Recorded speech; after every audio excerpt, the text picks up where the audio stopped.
समाज के सूरमा नामक इस स्तंभ में आज मैं आप लोगों को एक ऐसे शख्स की कहानी बताऊंगा जो वाकई अपने समाज को बहुत ही बेहतर ढंग से रिप्रेजेंट किए। उनके राजनीति में दस्तक देने के बाद वह समाज बहुत ज़्यादा राजनीतिक पटल पर सक्रिय हो गया। जी हाँ, नमस्कार, मैं अजय साहनी स्टार हूँ और समाज के सूरमा नामक स्तंभ में आप लोगों को बताने जा रहा हूँ एक ऐसे राजनयिक की कहानी जिनका नाम है श्री राम भुआल निषाद। जी हाँ, राम भुआल निषाद को पूर्वांचल में रहने वाले, गोरखपुर जनपद या मंडल में रहने वाले निषाद समाज से जुड़े हुए ही नहीं, अन्य समाज के लोग भी बखूबी जानते हैं।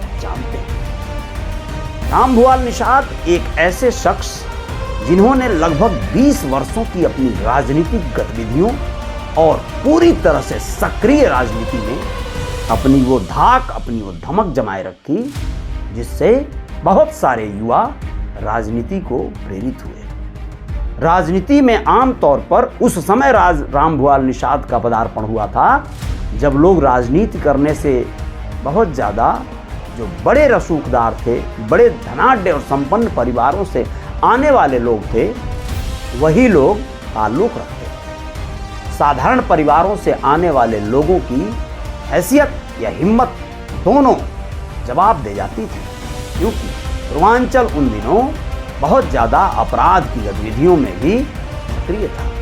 बहुत सारे ऐसे अपराधी, बहुत ज़्यादा क्राइम, बहुत ज़्यादा अपराध, बहुत ज़्यादा कहीं ना कहीं जोरदार तरीके से पनप रहा था। राम भुआल निषाद का उस समय पिछड़ों की राजनीति के लिए कदम बढ़ाना, सर उठाना अपने आप में बहुत हिम्मत का काम था, और उस हिम्मत को काम को करने के लिए ऐसे किसी शख्स की ही ज़रूरत थी जो बाहुबली हो और अपने साथ एक लाव लश्कर लेकर चलता हो। आप लोगों को बताना जरूरी समझता हूँ कि सन 2000 के आसपास राम भुआल निषाद जब राजनीति में आए तो वो उन दिनों अपने साथ एक अच्छी खासी मजबूत टोली लेकर चलते। बहुत शानदार तरीके से, लकदक तरीके से अपना जीवन जीने वाले राम भुआल निषाद बहुत ही सामान्य परिवार से आते हैं।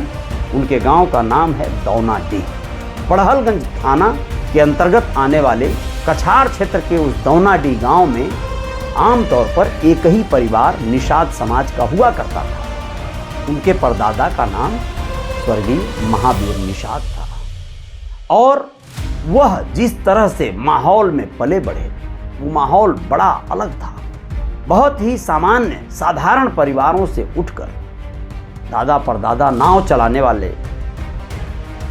एक तरह से मल्लाह हुआ करते थे, और बहुत अभाव में पल बढ़कर बड़े होने वाले राम भुआल निषाद कुश्ती आदि लड़ने के शौकीन थे। उनके चाचा स्वर्गीय श्री राम सूरत निषाद उनको कुश्ती लड़ाया करते थे। कई दंगलों में प्रतिस्पर्धी के तौर पर वह जाकर अपना नाम काफ़ी ऊंचा किए। समय के साथ युवा हुए, ग्रेजुएशन कंप्लीट किए बड़हलगंज से, नेशनल पोस्ट ग्रेजुएट कॉलेज से, और उसके बाद राजनीति में सक्रियता बढ़ाने के लिए उनको गुरुमंत्र देने वाले कुछ लोग मिले। तमाम परिजनों से लैस मजबूत परिजनों की एक लॉबी उनके साथ होती थी। किसी भी तरह के वाद विवाद में समाज में गांव के अगल बगल के लोग उनसे सहयोग लिया करते थे, और ऐसे में बहुत ज़्यादा उनका नाम धीरे धीरे राजनीतिक पटल पर स्थापित होने लगा। जिला पंचायत चुनाव लड़कर अपने चुनाव में कभी हारना, कभी जीतना, ये गतिविधियाँ चली। लेकिन एक समय आया जब वो जिला पंचायत चुनाव जीते तो उन्हें बहुजन समाज पार्टी का एक ऐसा पद मिला जिसे जिलाध्यक्ष कहते हैं। जिलाध्यक्ष गोरखपुर जब वो बने तो उनका काफ़ी राजनीति में सक्रियता बढ़ गई। अपने गांव दौनाडीह से गोरखपुर की रोज की यात्रा लगभग 50 से 60 किलोमीटर आना और जाना, एक पुरानी जीप, फिर उसके बाद एक नई जीप बड़े भाइयों के द्वारा उन्हें मिली और छोटे भाई का साथ मिला। गांव के ही कुछ युवा साथी उनके साथ असलहों से लैस होकर कदम से कदम मिलाकर चलते थे। गोरखपुर आने जाने के दरमियान कौड़ीराम से लेकर नौशड़ और गोरखपुर के तमाम चौराहों पर निषाद समाज के जो छोटे बड़े जागरूक लोग थे, नेता और राजनीति में थोड़ी बहुत भी दिलचस्पी रखते थे, वह लोग राम भुआल से परिचित होना शुरू हो गए। राम भुआल से परिचय जब बढ़ा तो फिर बात बहुत आगे तक चलती चली गई। बहुजन समाज पार्टी में बहन कुमारी मायावती की अधिकारियों पर भनक स्पष्ट रूप से सुनी जाती थी और ऐसे में बसपा से जुड़ने वाले निषाद समाज के लोगों की बहुतायत संख्या बढ़ने लगी। विधानसभा के चुनाव आए। गोरखपुर की 9 विधानसभा में से 5 विधानसभाओं पर पुरजोर तरीके से लगभग इनके वजह से ही जीत मिली थी और उस जीत का इन्हें बड़ा खिताब मिला था। इनको मंत्री पद दिया गया बसपा सरकार में और विधायक पहली बार बने थे। पहली बार विधायक गोरखपुर ग्रामीण क्षेत्र कहा जाता था, कौड़ीराम विधानसभा ये कह सकते थे आप उस समय। कुल मिला जुलाकर बहुत जद्दोजहद और कठिन दौर से गुजरकर राजनीति में दस्तक देने वाले राम भुआल निषाद देखते ही देखते अपने गांव से उठकर जिले में और जिले से उठकर प्रदेश में, प्रदेश की राजनीति में हुंकार भरने लगे। गोरखपुर से उनकी लाव लश्कर जब लखनऊ के लिए निकलती थी तो गाड़ियों का तांता लग जाता था। एक समय ऐसा भी आया जब उत्तर प्रदेश के लखनऊ में चलने वाले मंत्रियों, बाहुबलियों के असलहों की गिनती हुई तो पता चला कि प्रदेश में सबसे अधिक असलहा लेकर चलने वाले अगर कोई नेता हैं तो उनका नाम है राम भुआल निषाद। राम भुआल निषाद से बहुत सारे युवा जुड़े, बहुत सारे लोग उनको देखकर राजनीति की ओर रुझान बढ़ाए और सन 2000 के बाद राजनीति में सक्रियता निषाद समाज के लोगों की बहुत तेजी से बढ़ी। समय को देखते हुए कभी समाजवादी पार्टी, कभी बसपा, इन सब में उनका आवागमन होता रहा। समय बीतता रहा, सरकारें चलती रहीं, कई एक बार विधायक बने, मंत्री पद को संभाला, बहुत सारे वाद विवाद से घिरते भी रहे लेकिन लगे रहे। तमाम विवादों में उलझकर छवि दागदार भी हुई और एक समय आया जब दूसरे तमाम नेताओं ने भी अपनी पैठ राजनीति में बना ली। इनका रसूख कम तो हुआ लेकिन इसमें कोई संदेह नहीं है कि राम भुआल निषाद समाज को राजनीति सिखाने वाले प्रथम प्रहरी कहे जा सकते हैं। राजनीति की पाठशाला जिस समय जो डिमांड थी, जिस समय जिस तरह के राजनीति की रिक्वायरमेंट थी उसको पूरा किया था राम भुआल निषाद ने। राम भुआल निषाद जिस समय के नेता हैं उस समय अगर उस दबंगई से, उस बलजोरी से राजनीति न करते तो शायद वो आज भी सुरक्षित न रह पाते। कहीं न कहीं उनके ऊपर बहुत सारी समस्याएं आती हैं। फिर भी तमाम मुकदमों और विवादों से घिरे हुए जीवन जीते हुए आज भी अपनी छवि, अपना सम्मान बरकरार रख पाने में अगर कहीं सक्षम हुए तो सिर्फ और सिर्फ अपनी राजनीतिक पहल के नाते, राजनीतिक सहयोग के नाते। कार्यकर्ताओं का एक बड़ा फहरिस्त आज भी उनके साथ है।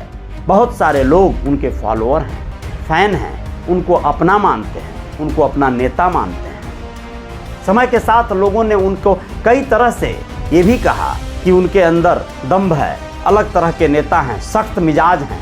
यह बात अलग है कि लोग समझने में शायद कहीं चूक कर गए।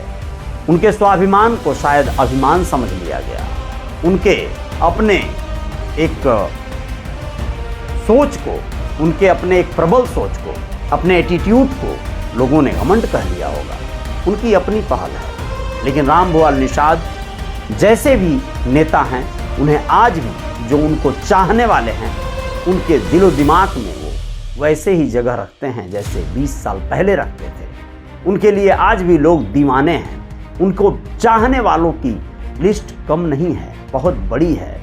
अलग बात है कि चाटुकार नेताओं के आने से बहुत सारे ऐसे समय के साथ बदलू, दल बदलू और तमाम तरह के नेताओं के आने के बाद उनकी डिमांड थोड़ी कम हुई होगी, क्योंकि उन्होंने अपने एटीट्यूड से कोई समझौता नहीं किया, स्वाभिमान से समझौता नहीं किया। बहुत बार ऐसा अवसर आया जब वो झुक जाते तो उन्हें कोई न कोई पद, प्रतिष्ठा या सम्मान, स्थान मिल जाता। लेकिन वही कहावत है कि झुकने की भी एक सीमा है, वो नहीं झुक सकते। उनका अपना एक एटीट्यूड है, उनका अपना एक वर्चस्व है, उनका अपना एक धमक है, उनकी अपनी एक धाक है। रामभुआल निषाद समाज के वो सिरमौर कहे जाते हैं जिनको आज भी बहुत सारी बड़ी आबादी सम्मान से याद करती है, नाम लेती है।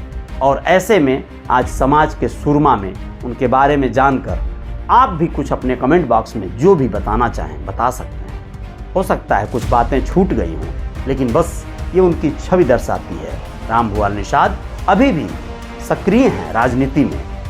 आने वाले दिनों में चर्चा चल रही थी 2024 के लोकसभा चुनाव में पार्टी समाजवादी पार्टी से जुड़े हुए हैं, कहीं ना कहीं से उन्हें चुनाव लड़ाने के लिए भेज सकती है। लेकिन सीटों के बंटवारे और अन्य चीज़ों को देखते हुए हो सकता है कि कहीं से वो चुनाव न भी लड़ें। जो भी हो, लेकिन अपनी छवि एक राजनेता के रूप में, एक प्रतिष्ठित व्यक्ति के रूप में, समाज के सुरमा के रूप में कायम रखने में रामभुआल निषाद हमेशा सक्षम रहे, संपन्न रहे। जयकार जारी रहेगी। इस वीडियो को अधिक से अधिक शेयर कर दीजिएगा, लाइक वाला बटन दबा दीजिएगा, चैनल को सब्सक्राइब करना मत भूलिएगा। जय हिंद, जय भारत, नमस्कार।